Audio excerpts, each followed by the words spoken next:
Australia lottery subclass visa 462ની તારીખો આવી ગઈ છે. રજિસ્ટ્રેશન કરાવવા માટેની તારીખ છે 4th જૂનથી લઈને 25th જૂન.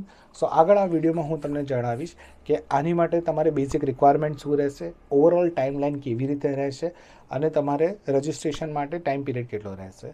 સો આપણને અહીંયા રજિસ્ટ્રેશન કરાવવા માટેની જે ટાઈમ લેન્થ આપેલી છે એ છે 4th જૂનથી લઈને 25th. સો આ 3 અઠવાડિયા દરમિયાન તમે ક્યારે પણ રજિસ્ટ્રેશન કરાવી શકો છો. રજિસ્ટ્રેશન કરાવવા માટે જે બેઝિક ફી રાખવામાં આવી છે તે છે $25.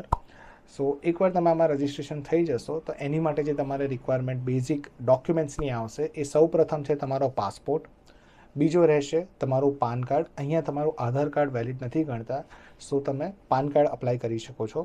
ત્રીજી વસ્તુ જે ઇમ્પોર્ટન્ટ છે that is your age criteria. Age criteria જે આ પ્રોસેસ માટે છે તે છે 18થી 30 વર્ષ. સો તમે 31 વર્ષના હો અથવા 18 વર્ષથી ઓછા હો તો તમે આમાં રજિસ્ટ્રેશન નહીં કરાવી શકો.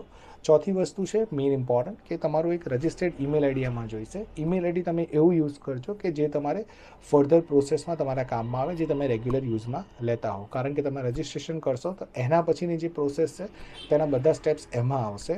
તો ખાસ કરીને એ વસ્તુ તમારે ધ્યાનમાં રાખવાની છે. આ જે એકવાર પ્રોસેસમાં રજિસ્ટ્રેશન થશે એના પછી 2 જુલાઈ 2026થી લઈને 31 એપ્રિલ 2027 સુધી ઇન્ડિયન્સ માટે 3 વાર ટોટલ લકી ડ્રોમાં ના લિસ્ટ જાહેર કરવાના છે. જો તમારું તેમાં સફળતાપૂર્વક શોર્ટ લિસ્ટિંગ થશે તો તમને એક મેલ આવશે કે ભાઈ તમારું સક્સેસફુલી તમારું વિડ્રોઅલમાં બેલેટમાં નામ આવી ગયું છે. આગળની ફર્ધર પ્રોસેસ તમે એના થ્રુ કન્ટિન્યુ કરી શકો છો. સો આ રીતની આખી પ્રોસેસ રહેશે. તમને આમાં કોઈ પણ જાતનો સવાલ હોય તો તમે ડિસ્ટન્ટ ડેસ્ટિનેશનને ક્યારે પણ કોન્ટેક્ટ કરી શકો છો. કોન્ટેક્ટ ડિટેલ તમને નીચે અમે ડિસ્ક્રિપ્શનમાં પણ આપી દઈશું અને સ્ક્રીન પર બતાવી દઈશું. Thank you so much.